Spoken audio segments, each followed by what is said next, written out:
जिनमें हजारों साल की तपस्या की अग्नि थी। उन्होंने उन 60,000 पुत्रों को देखा।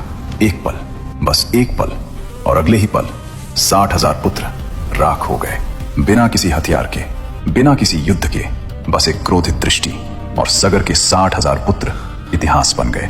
दोस्तों, जो इंसान बिना अंतिम संस्कार के मरता है वो मुक्त नहीं होता। उसकी आत्मा भटकती रहती है, न स्वर्ग में जा सकती है न धरती पर रह सकती है।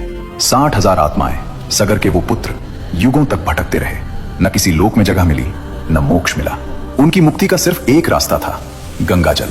अगर गंगा का जल उनकी राख को छू ले तो मुक्ति मिल सकती थी, लेकिन गंगा स्वर्ग में थी और उन्हें धरती पर लाना असंभव लगता था। यहीं से शुरू हुई 3 पीढ़ियों की वो यात्रा जो हजारों साल चली और एक भगीरथ पर आकर पूरी हुई। सगर के बाद उनके वंशज एक एक करके कोशिश करते रहे। अंशुमान, सगर के पोते, उन्होंने तपस्या की वर्षों तक, लेकिन सफल नहीं हुए। दिलीप, अंशुमान के पुत्र, उन्होंने भी जीवन लगा दिया, लेकिन गंगा धरती पर नहीं आई। 2 पीढ़ियां बीत गईं और तब जन्मे भगीरथ, दिलीप के पुत्र। जब भगीरथ को पता चला कि उनके पूर्वज 60,000 आत्माएं अभी भी भटक रही हैं, उनके मन में एक संकल्प उठा। चाहे कुछ भी हो जाए, इन आत्माओं को मोक्ष दिलाना है और उसके लिए गंगा को धरती पर लाना होगा। भगीरथ ने राजपाट छोड़ दिया, महल छोड़ा, सुख छोड़ा, परिवार छोड़ा और चले गए हिमालय की ओर। वहां शुरू की ब्रह्मा जी की तपस्या। वर्षों तक एक पैर पर खड़े रहे, ठंड में भी, गर्मी में भी, तूफान में भी। भोजन नहीं, आराम नहीं, बस एक ही धुन, गंगा को धरती पर लाना है। और आखिरकार ब्रह्मा जी प्रकट हुए। ब्रह्मा जी ने कहा, वत्स, तुम्हारी भक्ति ने मुझे प्रसन्न किया, मैं गंगा को धरती पर भेजूंगा।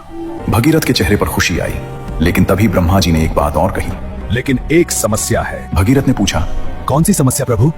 ब्रह्मा जी बोले, गंगा का वेग इतना प्रचंड है, इतना विशाल, कि अगर वो सीधे धरती पर गिरी तो पृथ्वी टूट जाएगी, पाताल तक चली जाएगी, सब कुछ नष्ट हो जाएगा। इसलिए तुम्हें भगवान शिव की तपस्या करनी होगी, सिर्फ वही गंगा को थाम सकते हैं। भगीरथ ने आंखें बंद की। एक और तपस्या, एक और असंभव काम, लेकिन भगीरथ डरे नहीं।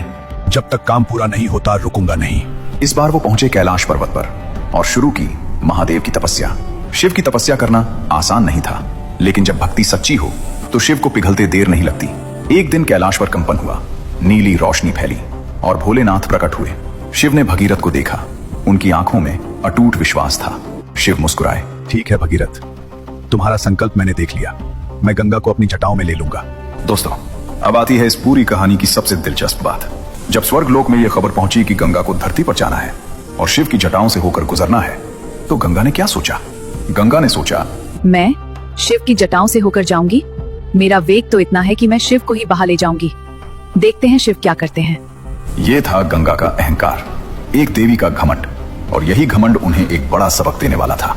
भगीरथ ने शिव को संकेत दिया। ब्रह्मा जी ने कमंडल से गंगा को मुक्त किया। आकाश में एक विशाल जलधारा प्रकट हुई, चमकती हुई, गरजती हुई, पूरे ब्रह्मांड को हिलाती हुई।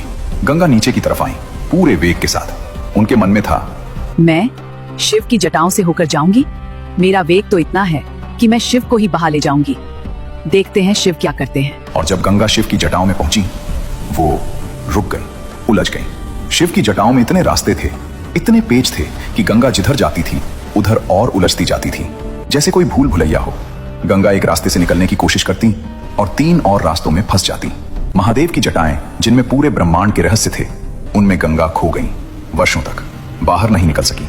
अहंकार का यही जवाब होता है। धरती पर भगीरथ इंतजार कर रहे थे, गंगा आई नहीं। वो समझ गए कुछ हो गया है। वो फिर झुक गए शिव के सामने। प्रभु, गंगा माँ को मुक्त करें, मेरे पूर्वज इंतजार कर रहे हैं, उन्हें